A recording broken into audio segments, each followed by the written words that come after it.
This is my first in the series of dumb arguments about the Chrystul Kizer case. There's going to be a whole lot more coming. I guarantee it. This is probably the most pervasive one of all, and that is that the charges against Chrystul Kizer should be dropped. She shouldn't even have to go to trial. Why is that such an absurd notion? Well, you'll find out. Hello out there. I am trying to get through.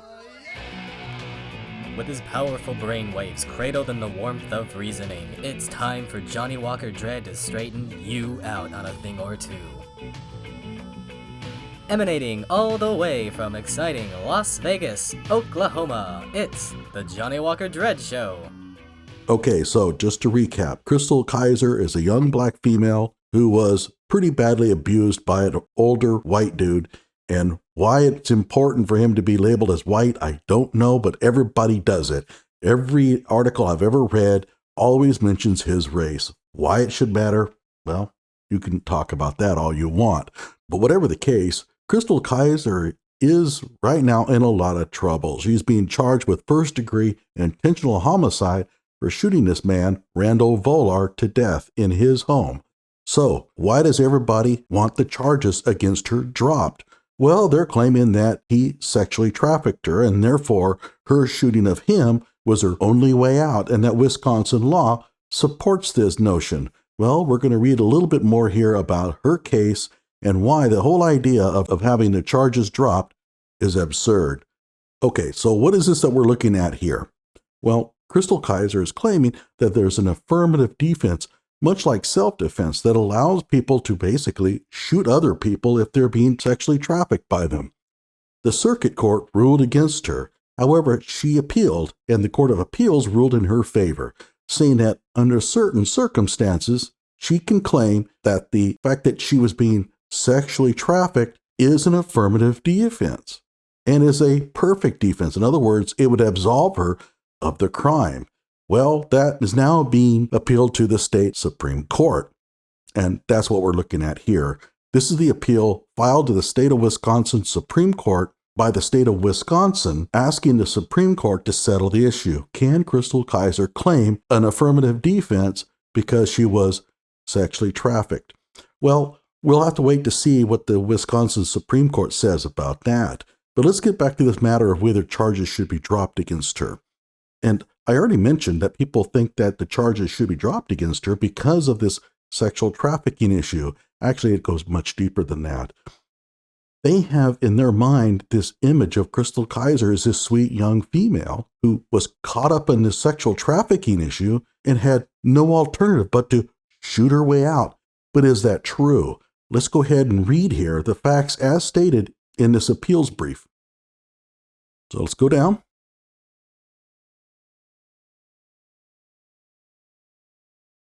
And we'll read the statement of the case here.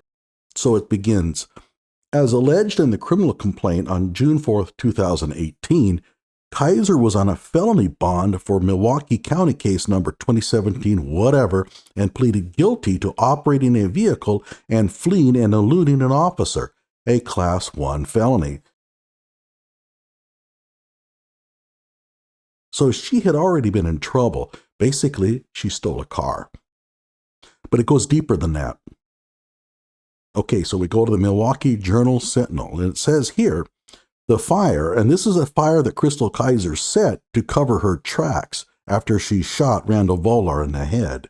The fire was reported one day after Kizer appeared in Milwaukee County Court to plead guilty to felony fleeing in a different case. A Milwaukee police officer tried to pull over a stolen car last August.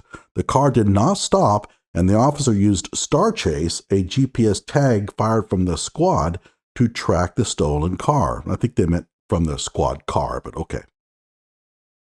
The officer caught up to the car on North Holton Street near West Capitol Drive and saw Kizer and two juvenile males getting out of the car, according to a criminal complaint filed in that case. The officer, who was familiar with Kizer from previous encounters, she's been in trouble before. The fact that he recognized her means that she's probably been in a lot of trouble. Arrested her the next day at home. Kizer admitted to driving the car and fleeing from police, but claimed she did not know the car was stolen. the complaint says. Oh, yeah, that always happens to me. I driving down the road, all of a sudden I see a cop car turn its lights on, and the first thing I think about, I got to floor it. I have to escape, right? And so I always lead the police down on these long chases, like that. And doggone it, it turns out the car was stolen. Now, how was I supposed to know? Yeah, this is a really good story she's telling, but okay, let's go on. But she did admit to being involved in about 20 car thefts targeting Jeeps on Milwaukee's South Side, according to the complaint. This is not the nice, sweet young female everybody is thinking she is. She is a thief. And not just a thief of small stuff, she's stealing cars. Kizer is set for sentencing in that case on June 27th. She had been free on a $400 bail on that case since September, so she was on bail when she went to Randall Volar's house and shot him. Her attorneys in that case and the Kenosha case did not immediately respond to interview requests Thursday. Okay, let's go back. Okay, so we're right here. The court advised Kizer that she was prohibited from possessing a firearm. Everybody makes a big deal out of Kyle carrying a rifle around, but he was actually legally allowed to carry it. She was not only underage and carrying a firearm, she was actually told by the court she could not carry a firearm, but she did anyway.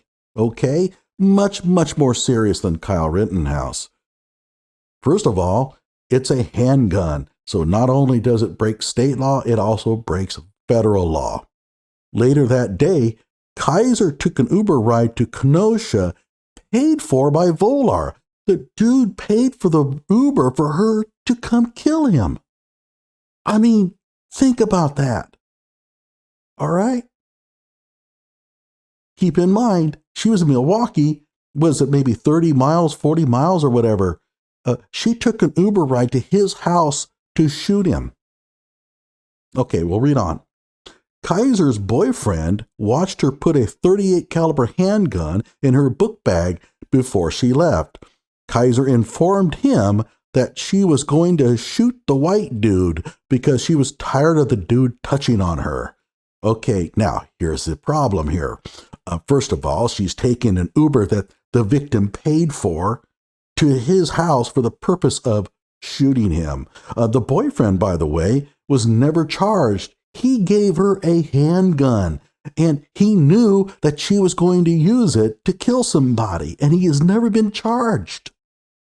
Can you believe that? I know Dominic Black is out there thinking, wait a minute, what? What? Are you kidding me? Yeah, it's an unfair world, Dominic. All right. Also, though, this is really important.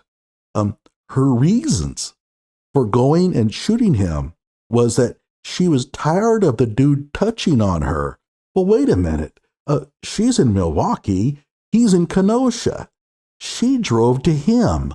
So if she was tired of him touching on her, why did she go there? That's one question. But a bigger problem for her is that she's claiming an affirmative defense based on human trafficking, but she didn't claim anything about that here. She didn't say that she had to go shoot him to escape this sexual trafficking that he was doing to her. No, she was claiming that she did it because he was touching on her.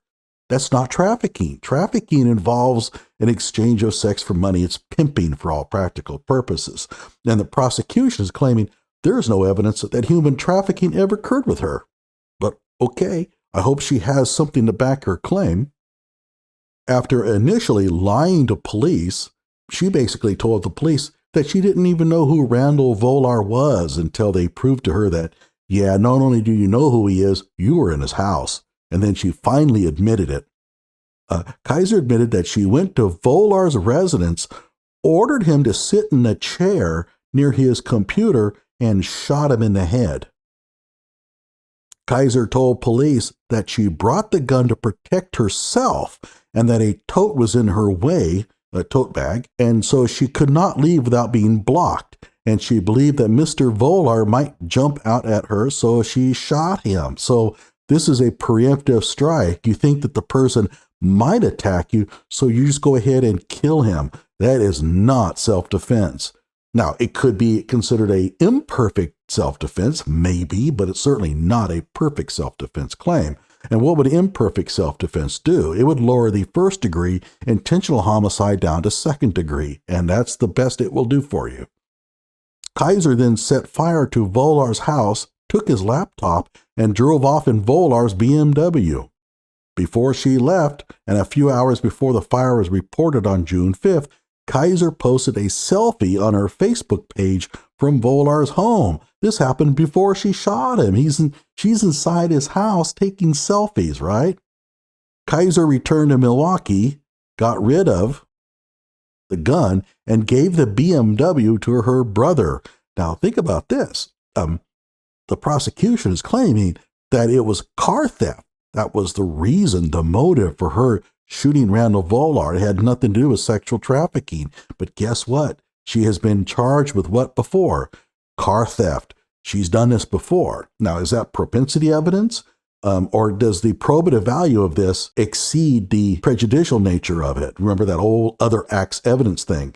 I don't know. A good lawyer might be able to tell me whether they're going to be able to bring in the other car theft into the trial as evidence against her. My gut feeling is that they probably can, but whatever the case, I think I'll do another video on that later. Kizer then told her boyfriend that the dude was touching on her, and so she shot him in the head. There's no mention whatsoever of human trafficking there, no sexual trafficking. So how is she going to claim that it was sexual trafficking? That was the reason why she had to shoot him. Well, it's going to be kind of tough, isn't it? And set fire to the house. On June 8th, Kizer posted a Facebook Live video in which she displayed a handgun and ammunition, stated she wasn't afraid to kill again, and referred to a rich white individual. That sounds like a civil rights issue here, huh? Could be racism. Kizer later shared an article on Facebook about Volar's death. So she takes an article on his death and shares it on Facebook. That's brazen. Kizer's boyfriend confirmed that on June 8th, Kizer posted a Facebook Live video in which she was talking about herself shooting the white dude. By the way, you might be wondering, going back to the idea about him not being charged for any crimes, it sounds to me like he's singing like a canary. There may be a deal there. I don't know. Kizer was charged with first-degree intentional homicide, use of a dangerous weapon, operating a motor vehicle without the owner's consent, arson of a building, felony bail jumping, and possession of a firearm by a felon. So even if she gets off of the whole murder deal, she's in a lot of trouble here. She has those prior arrests to deal with, but she's got arson of a building and possession of a firearm by a felon. Those are serious crimes. So, you know what? We'll see. At the preliminary hearing, Detective Chad Buchanan testified that Kizer informed him that she told Mr. Volar to have a seat in a chair and that she had a gun, that she pointed the gun at Mr. Volar, told him, "I'm going to do it," and then proceeded to shoot him in the head. That is not self-defense. No matter how you slice it, you just can't do that. And again, where is the human trafficking, sexual trafficking angle? There doesn't seem to be one. Kizer then did the dishes. Okay, let's see here. She shoots this guy in the head and then does the dishes. Kind of strange. And started a fire using liquor and paper towels because based on television shows, she learned that was probably the best way to hide her tracks or cover her tracks, okay? Shows planning.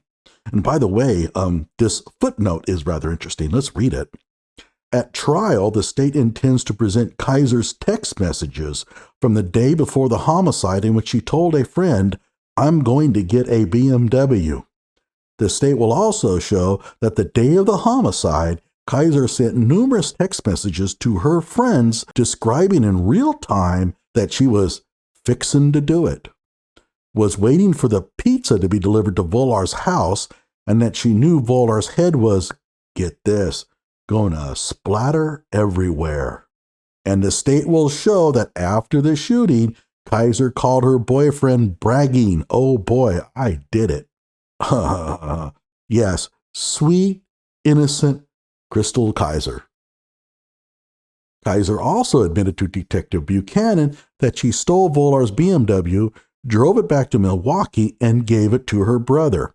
Detective Buchanan also testified that Kizer, who was 17, told him that she was involved in a sexual relationship with Volar, who was 34.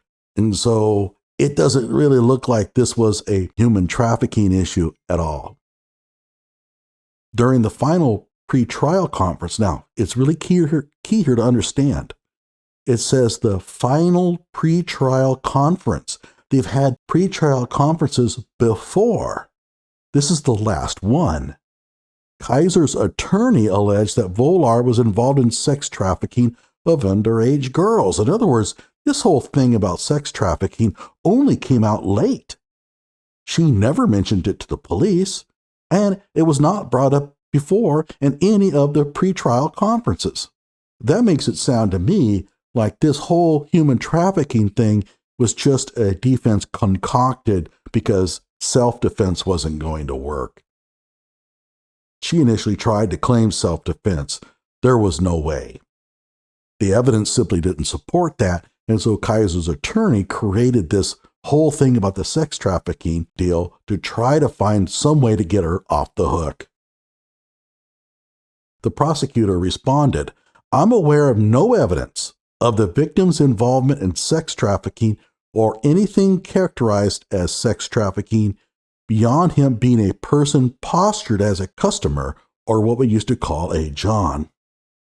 The state later admitted that although Mr. Volar had been under investigation by the Kenosha Police Department, no referral had been made for charges of child trafficking or human trafficking. So a little unclear there. Do they even have any evidence that he was involved in sex trafficking? Don't know. But whatever the case, it's hard for me to believe that Chrystul Kizer shot him on that account. Again, she made no mention of it until her attorneys made a claim of it late in the proceedings. So, given all this, why would you drop charges against her? I mean, she may be innocent. Okay, the evidence, as it becomes clear, might exonerate her, but that's why we have trials. But clearly, there's enough evidence here to take her to court. Keep in mind, Randall Volar's family, they deserve justice too. And for someone to, at least on the surface of it, take an Uber down to his home for the purpose of shooting him and stealing his car and money and laptops and then just skate? No charges filed? That's way beyond what is reasonable. So it's a dumb argument to say that the charges against Chrystul Kizer should simply be dropped. Clearly, what happened here is not as neat and clean as the pro-Chrystals think. At first, I was actually behind Chrystul Kizer. In fact, a lot of my videos have a Free Chrystul Kizer fundraising page link in the descriptions, but as more and more evidence unfolds, it's pretty clear to me that she's just a violent criminal. She went down there because she wanted to steal the dude's car and then just shot him. And that this whole human sexual trafficking thing was simply an excuse created by her attorneys who knew the law. They knew that there was this exception out there, and everybody just simply bought it. They said, oh, he was sexually trafficking her. Really? Based on what? Well, that's what she said. No, she didn't. She didn't say that. She claimed that she shot him in self-defense. That argument came apart on her. This sexual trafficking thing was concocted by her attorneys. Like my video, subscribe to my channel.